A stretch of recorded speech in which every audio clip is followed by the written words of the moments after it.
Your laziness is one of the most powerful tools for your productivity if you know how to use it. The question is, do you?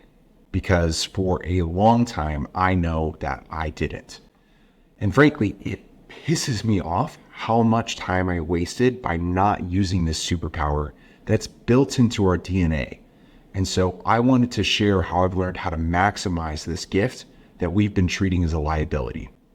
First of all, what even is laziness? I think so many of us hear the word lazy and we think of someone who wastes their time doing nothing of significance or value. But it's actually simpler and deeper than that. What laziness actually is our brain's natural programming to preserve energy and to only complete the tasks that will have a benefit to us. And it actually manifests itself as an emotional response to a gut instinct that something's just not worth our time or effort. And so what we need to realize is that we humans only do things that are perceived in our best interest.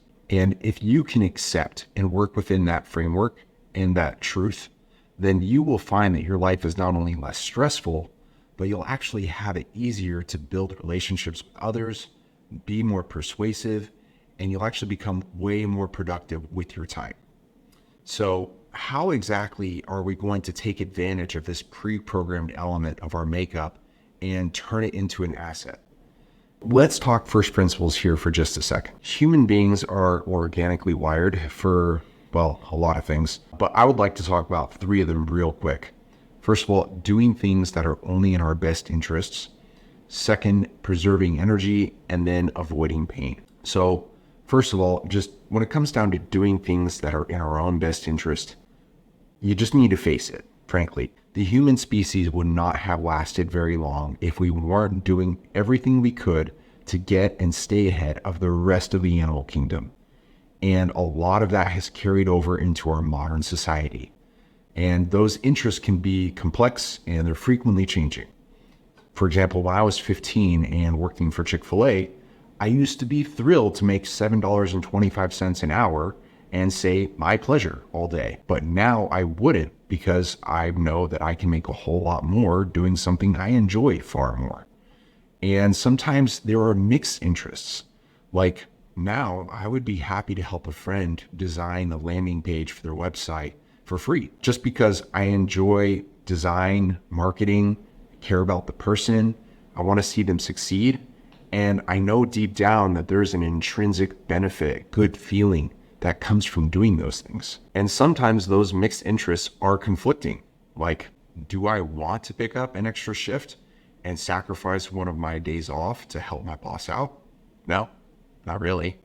But I do know that if I take the shift, not only will I be making more money, but I'm also building up goodwill with my boss that I can cash out in the form of something else later. And it gets infinitely more complicated from there. But in each case, I'm only going to do the thing if in the end, it feels like it was in my best interest, even if that was only to save my job. So it's at our core. Laziness is our brain's way of preserving energy for the things that matter most.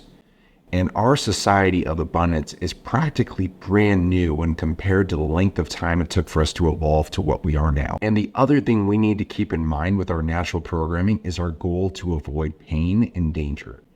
Not to belabor the point here, but I think it's common sense that we wouldn't have gotten very far as a species if we hadn't been good at this either. Again, thousands of years were programmed into investing this skill set. And it's actually for the reason of avoiding pain that negative experiences have a huge impact on our memory system as well as our biology. A very good example of this is with the Laziness ratio, which is a popular and quick way for determining the health of a relationship or a company culture. Basically, Laziness ratio states that it takes about 2.9 positive experiences to negate the effect of a negative experience, whether that's a person, a brand, or an organization. And that just highlights the level of pain and poor experiences have on the human psyche. And when you combine these 3 things together, it can shift the way we approach difficult tasks, as well as our relationships with other people. So if you ever wonder why it's so challenging to do these kinds of hard things, remember all of this, as A mentor of mine, Roy Baden, once said, "Laziness is a sign that you have a well-developed human brain." We just need to work together to get our new habits in place to meet the new circumstances of today's society. And there's a strategy for that. So let's talk about it for a minute. Remember how I mentioned at the start of the video that laziness is an emotional response to something that we believe that's just not worth our time? Here's the funny part. You're probably right, at least based on your current perception. So much of our lives is wasted on pointless motion and vain side fetch quests, almost to the point of a Disney Plus streaming show. And I am looking at you, Mandalorian. This is the way. This is the way. This is the way. No, it's not. At least not to productivity. We could be so much more productive if we stopped worrying about the sizzle and took care of the steak. And to be honest, I haven't been perfect at this either.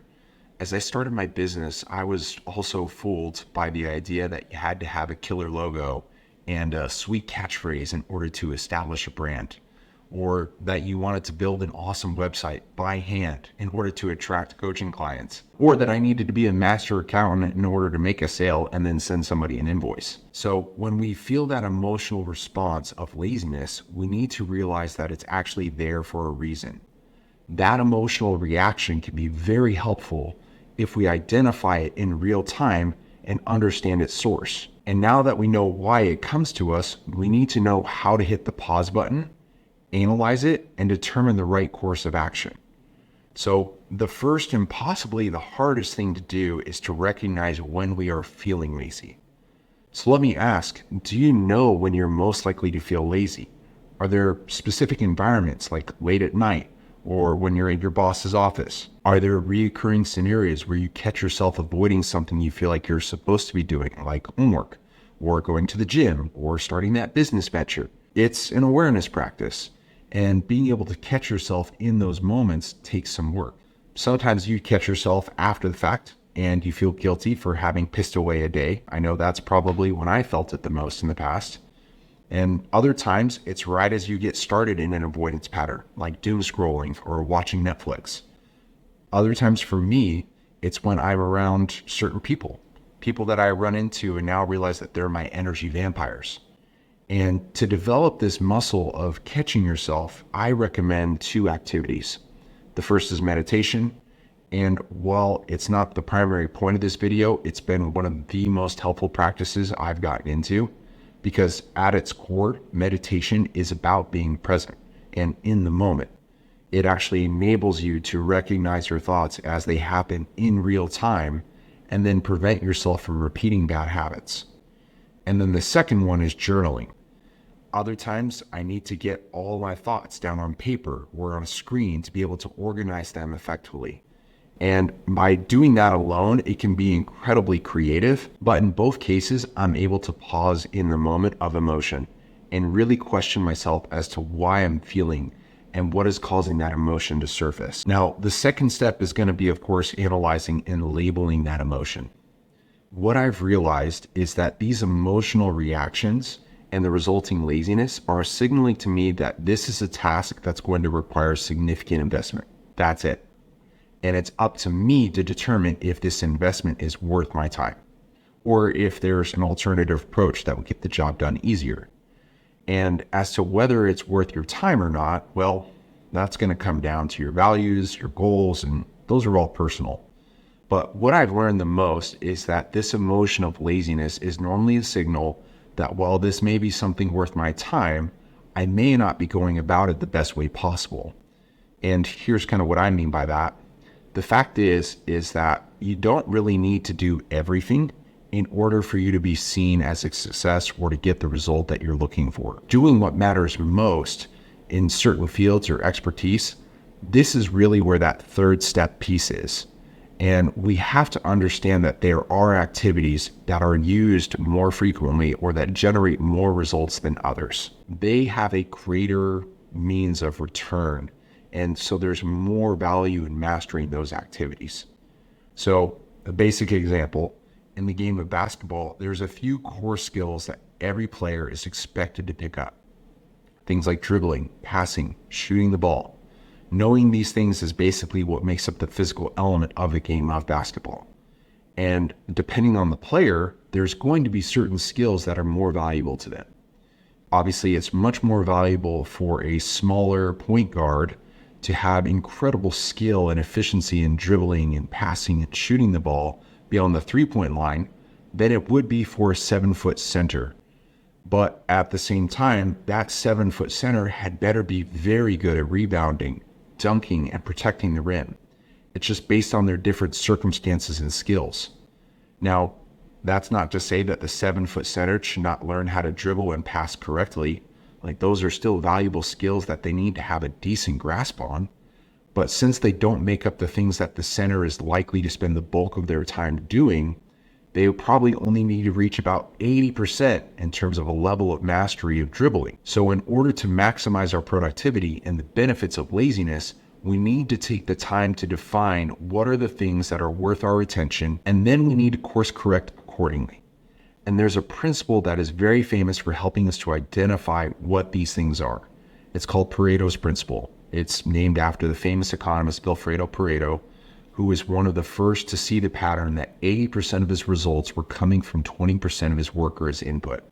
And the other 80% of his work was either being wasted on trivial things or only adding such a small benefit that it wasn't really worth the time that he was putting in. And while the percentages aren't always exactly 20-80 or 80-20, the principle runs true in that the majority of the results that we're getting come from a few crucial inputs. And this shows up, again, just across life. We wear 20% of our clothes 80% of the time. The top 20% of salesmen make 80% of the commissions because 80% of the revenue comes from 20% of the activities that most salespeople are afraid to do. And about 80% of baseball salaries go to about 20% of the players. And frankly, I wouldn't be one bit surprised if it was the same thing with YouTubers. But fortunately, there is an upside to this pattern. It's that if you can correctly identify the 20% activities in your life that generate 80% of the results, it frees up a tremendous amount of resources that will enable you to become the best in the world at the things that matter the most to you. And how I'm actually applying this in my life right now is with YouTube. Because believe it or not, 80% of YouTube success comes down to one thing. It's earning an audience's trust. And so that's what I'm focused on.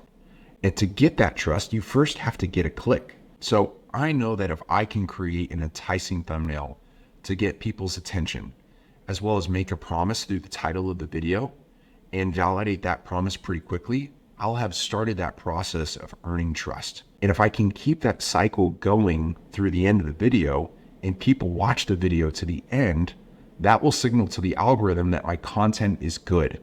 And then YouTube will put it in front of more people. But it all starts with earning that initial trust by earning the click.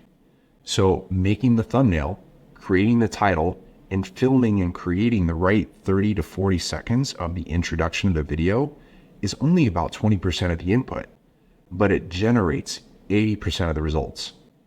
And there's a lot that goes into making one of these videos, especially with writing a full script and editing and post-production, but the full script isn't nearly as valuable as the first 30 seconds. And editing doesn't hold a candle to the thumbnail in terms of impact on the audience. Now, again, that's just not to say that the full script is unimportant. It's just that it's not the most impactful. So if I can master that 20% first, and it accomplishes 80% of the results, and then with that 80% result, I can then take that return from my investment and reinvest it into my video to provide even more value to my audience. And again, there are so many different ways where this happens all over our lives. We just need to identify what those key inputs are that move the needle, and then work smarter, not harder, by executing on those 20% things first. So let me ask you, straight up, do you know what the 20% is that by knocking it out, you've done 80% of the work? Cool. Because once you know that, then all you have to do is take action on the small part of that equation. And then you can take action confidently, knowing that you're working towards a goal that's both worthwhile and you're doing it intelligently. And at that point, I guarantee the exhaustion that comes from laziness will be completely gone. Because before you know it, you'll be more than halfway to accomplishing the things that matter most to you. So let's take a second and define what are those tasks that yield 80% of the results. And it's pretty simple. It's the task that has a return on the investment of resources.